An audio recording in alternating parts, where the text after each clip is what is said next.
it's Charles J. That just in case you ain't heard of me, they told me it was too late. But I promise that I'll be the first to speak. Most of these rappers, they fake. But you can't have your way, this ain't Burkhead. Everybody said it won't be. Till they see smoke, then they realize they'd rather have turkey than me. What it do? It's 903 Boxing. I'm your host, Charles J. So, man, I've been last couple of days, I've been looking over, both of the Charlos, man. Just, sometimes you just gotta go back and look at some shit, just a little reminder. So, I want to entitle this video, Jermall Charlo versus Carlo Adams. Yeah, I want that fight to happen next. And also, just want to give some of my thoughts on Jermall Charlo. So, shout out to my audience, man. Shout out to those that's rocking with me, man. We in the kitchen, we cooking, man. Let's go and get to the shit. Jermall Charlo, man. Before I even get to any kind of breakdown of anything, I just want to start by saying the Charlo twins are special. And not only are they special, they good for boxing. I think the Charlos are some of the most exciting fighters in boxing. They're exciting and technically sound. They don't get enough credit for that. So, man, boxing is so fake. You fans are so fake. Where is this duck talk? See, that's why I got a Pitbull Crew video coming a little bit later. Stay tuned for that. But yeah, I just remember the campaign on Jermall. I remember everybody was saying he was scared of David Benavidez.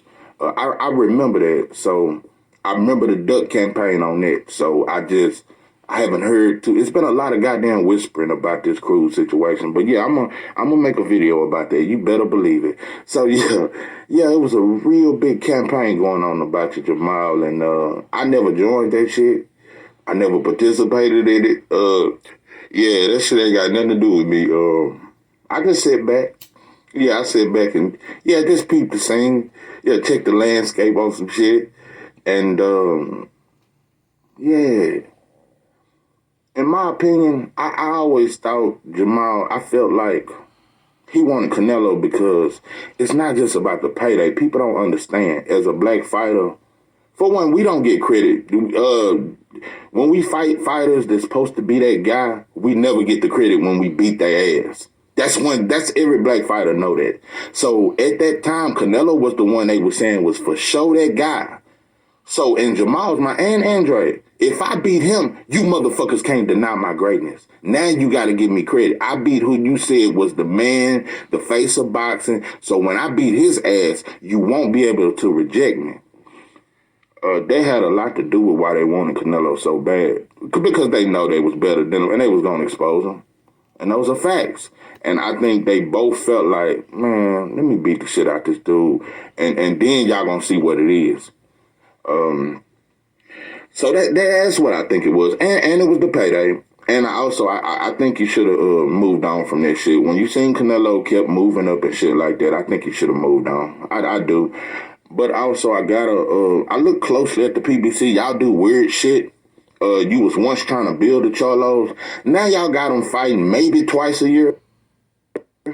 Jermall Charlo, what, the last 3 or 4 years, what, he done fought 3 times?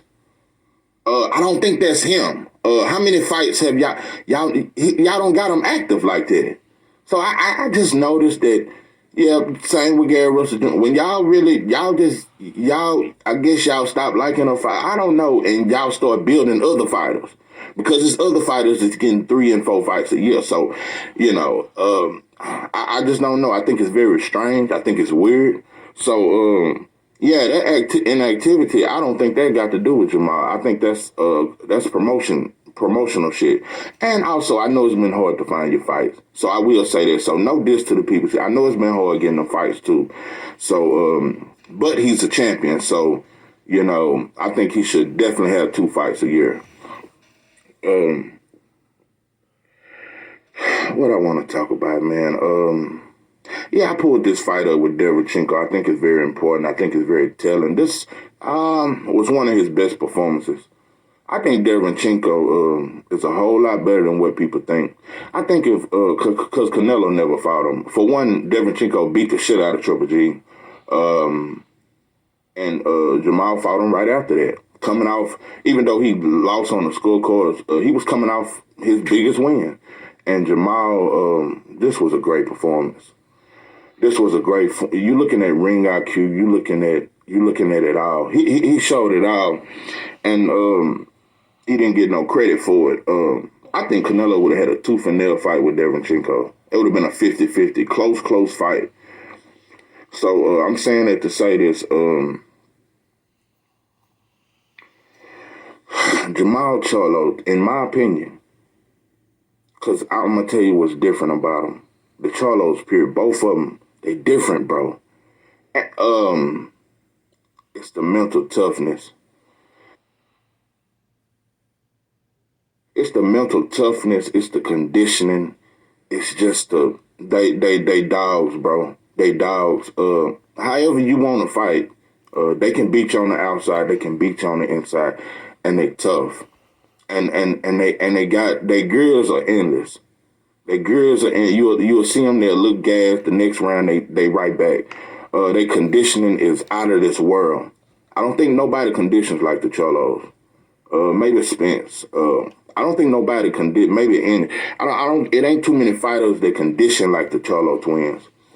Like I said, they must see TV, and I don't think they get enough credit for that. These dudes are special. These are not just good fighters.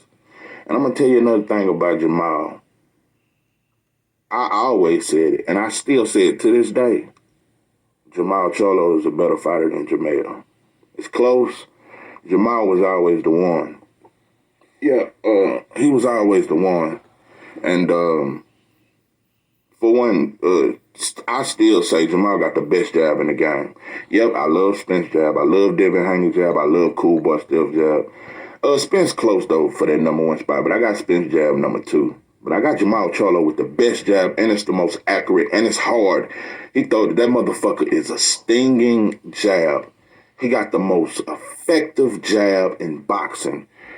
Like I said, I think at this point, though, Jermall is more sharper because he's fought the tougher competition.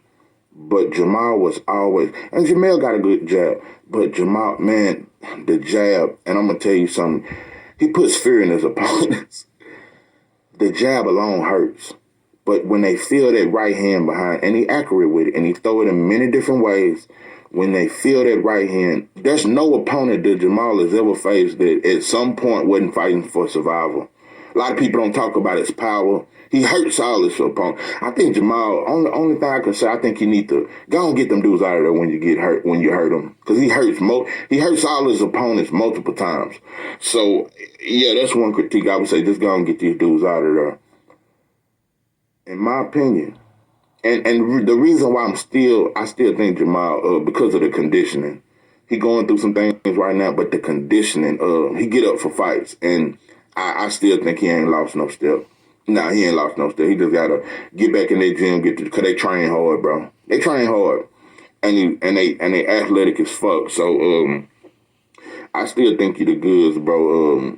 From 160 to 175, the best fighters, in my opinion, are David Morrell. Well, no, let me not say him first. Jermall Charlo, Andrade, and David Morrell. And I think it's always been that way. David Morrell, I just added him because of what I'm seeing. He's going to be one of the best from 160 to 175. I think David Morrell, with timing, I think he's better than Better Beef, Bivol, all that shit. He's better than Caleb Plant. He's better than David Benavidez. David Morrell is better. Because not only does he have the skills, he got the size, but he's athletic as fuck too. He just got to tighten up a few things, work on his balance. He's going to be better than all those guys. So, like I said, Jermall Charlo and Andre I always considered them better than anybody from 160 to 175. Just lack of fights. And, Jermall Charlo, man. Carlos Adams. I'm going to tell you what's going to happen. Carlos Adams, for one, I watched you, bro. You throw, and you kind of a lazy fighter. You get real lazy and you like to fight in spurts. That won't work with Jermall. Jermall's gonna keep that jab in your face and you don't defend it well. Teixeira landed the jab at will. Only time you hit him, only time you really let off those combinations is when he wasn't throwing the jab. Jermall would keep the jab in your face. Not only that, the right hand gonna hurt you early. And you don't want to get in the inside. That inside shit, when you try to throw those, the uppercut gonna catch you, bro. It's gonna catch you and it's gonna clip you early. Carlos Adams versus Jermall Charlo won't go 6 rounds. Early stoppage. Jermall gonna stop him either with the right hand or that uppercut, and the jab gonna keep you at bay. And you don't have a lot of reach. You're gonna have to come in, and he's gonna be waiting on you. Jermall Charlo is one of the best counterpunchers in boxing. So like I said, I just wanted to put a little more respect on your name, Pimpin'. Know you've been out, know you've been going through some shit, know you're going through a lot of personal shit. But I already done seen, I've seen what's in y'all. And I know the Charlos, when it come to fighting, bro, they don't have no back down in them. When they in that ring, there's no back down. Another thing about both of them, they stand their ground in every fight. A lot of people look at that Montiel fight. I look at that fight as a fight. I think Montiel was either on dope and dog food or in the best condition of his life. He recovered 70 times. And also, I'm going to tell you something about these referees that's real slick. Because at ESPN, when they got these prospects coming up and these fighters that they want to promote, if they hurt you any point in the fight, if you look dizzy, the ref gonna stop just so it can look like they got a knockout. As many times as Jermall hurt Montiel, the ref could have been stopped it several times. So I'm just saying, a lot of times it does have to do with the referee. But like I said, Jermall Charlo, both Charlos, in my opinion, are special. Jermall Charlo still, in my opinion, is top 3 best from 160 to 175.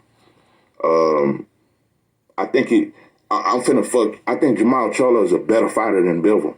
Better. The jab is better. The defense is better. The discipline, the aggressiveness, and its balance. You know, that's another thing we don't.